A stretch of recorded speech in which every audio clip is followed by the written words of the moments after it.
Thanks for joining us again. Today I want to talk about scripting. Now, scripting is an extremely powerful way, but actually quite simple in how you can unlock all of this power in Optuma, and scripting is used everywhere.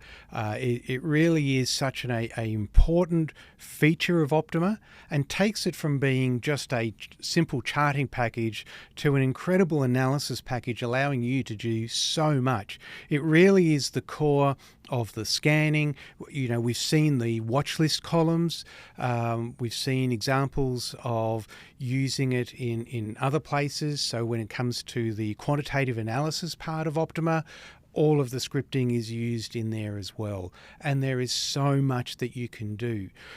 Our goal at Optuma has been to keep scripting as simple as possible. So we sort of take a Excel type script as the benchmark of what we're trying to achieve. So we try and make things like that, where you've just got to think about it in logical terms. You don't have to be a programmer and write a whole programming function. You know, it should be a lot easier to do in Optuma.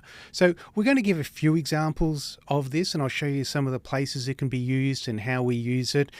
We do have a detailed course available. The link's just down below, where you can watch a whole series of free videos on exactly the in-depth review of scripting and how to use scripting. Also, coming up on the other link below, we have a forum where you can ask scripting questions.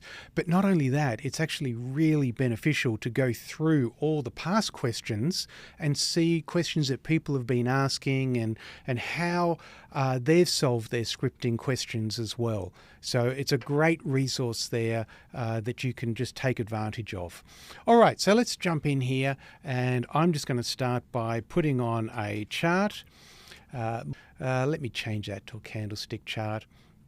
All right, so we've got our chart here, and let's say that what I'm interested in right now is I want to know when this Microsoft chart has crossed above a 50-day moving average. Now, I can do that obviously easy like this. I can put a moving average on. I can say, let's make that a 50 bar, 50 bar, and let's do simple. And we can see, all right, it crossed above it here. Actually, I'm not convinced it went below. It didn't close below it.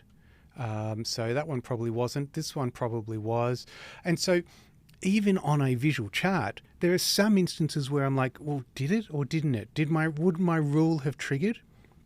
Well, this is where the scripting really comes in and really helps us. So I can come along here and I can add a show bar tool. Now you'll see that we have show bar, show plot, show view, and show stop. All of these are script functions. But what we want to do is just do the show bar for now. And then we come along here and we say, right, let's set our script. So the script that I want to have is close, and we want to do crosses above the moving average, and we want that to be a 50 period based on it's simple, and I want it just on the, not the open, on the close.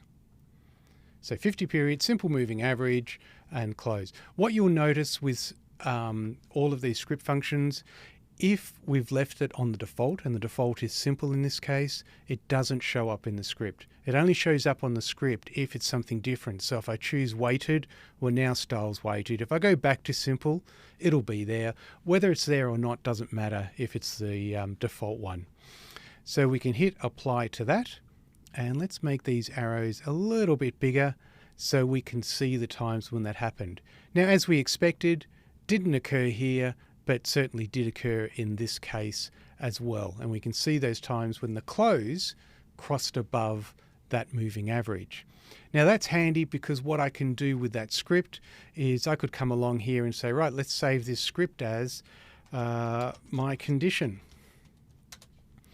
And now I can use that in scans. I can use that, wherever I want. So what we would always say is when you are developing an idea, a signal, the first thing we want to do, particularly as technical analysts, is we want to see it on the chart.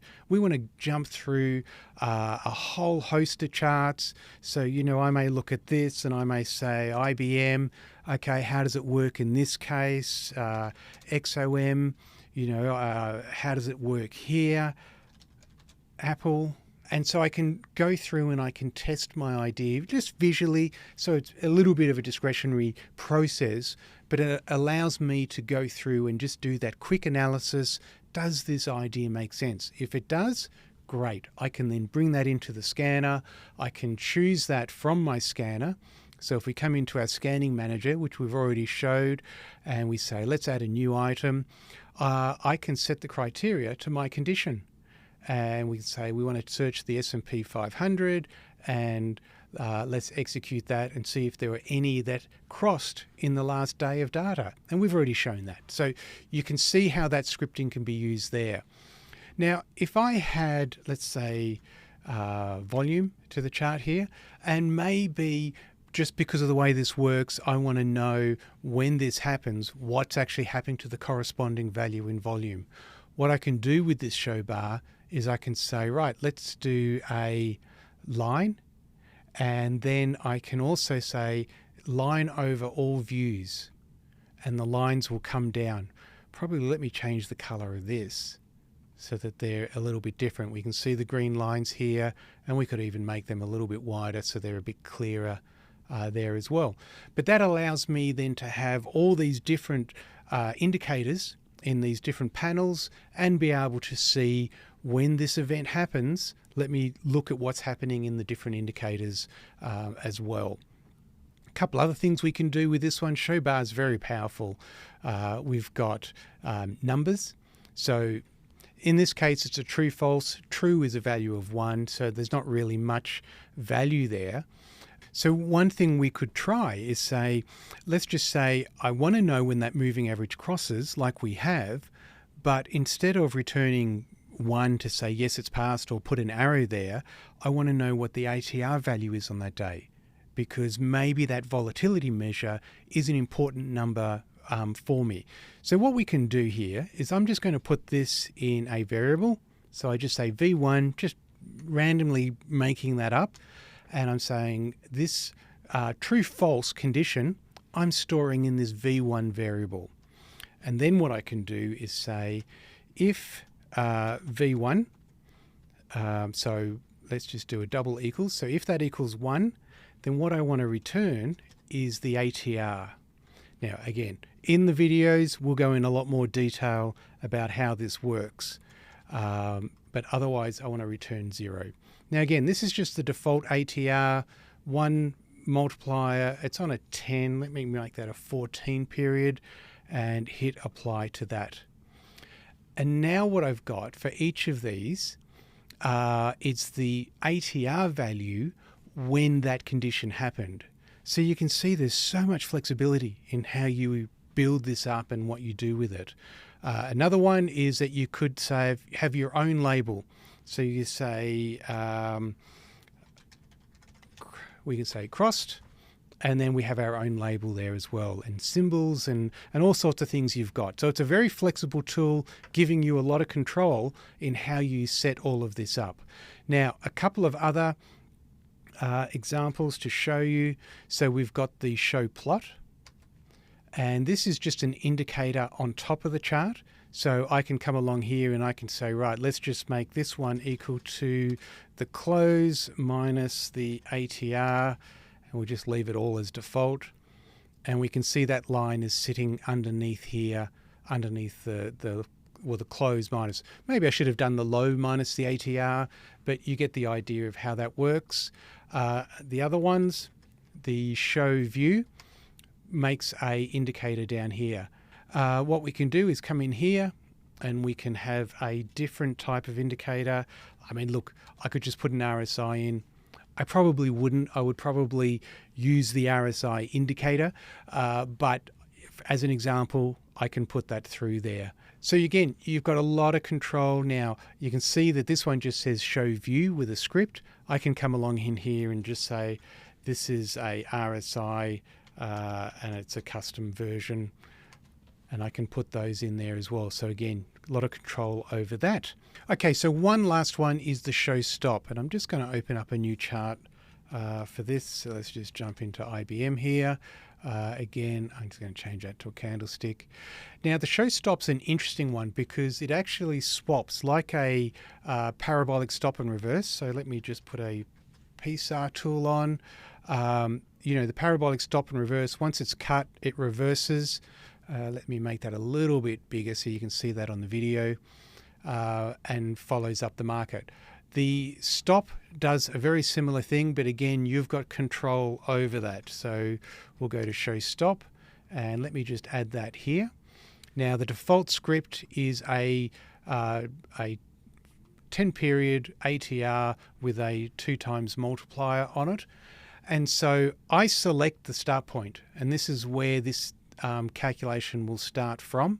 And so I can say, right, start here, maybe I've got a short position and it's following down, and as soon as the market cuts that line, instead of that stop being calculated up from the close or the high, so here you can see we're calculating from the high and low. I could choose the close, but in this case, instead of being calculated from the high, it's being calculated from the low and going down 2 ATRs, and then we follow under as well. But again, you have control over the scripting. You have a control over what that calculation is and how you set that up in as a stop indicator as well. Now, the stop's not going to execute for you. It's really there as an indicator so that you can look at that and make your own decisions based on that as well. Like I said before, scripting is incredibly dense. There are so many places where you can use it. Bubble sizes on RRGs, on the scatter plots, on so many different chart styles you can use it. We can even use it to create custom codes. So we can bring multiple codes together. There's just so many things. But the scripting course at the link below there, very important resource if you really want to extract all the power out of Optuma. And then also remember the scripting forum if you've got any questions. We actually ask that you don't send questions to our support desk, but you send them into the forum, because that's really beneficial. Of course, if you need help and you've got some proprietary work that you don't want in a public forum, and you want to contract us to be able to help build that for you, then you can go to our consults page and request a scripting consult, and one of our specialists will be able to help you build up exactly what you're looking for as well. So I hope that's been beneficial, and look forward to the next video.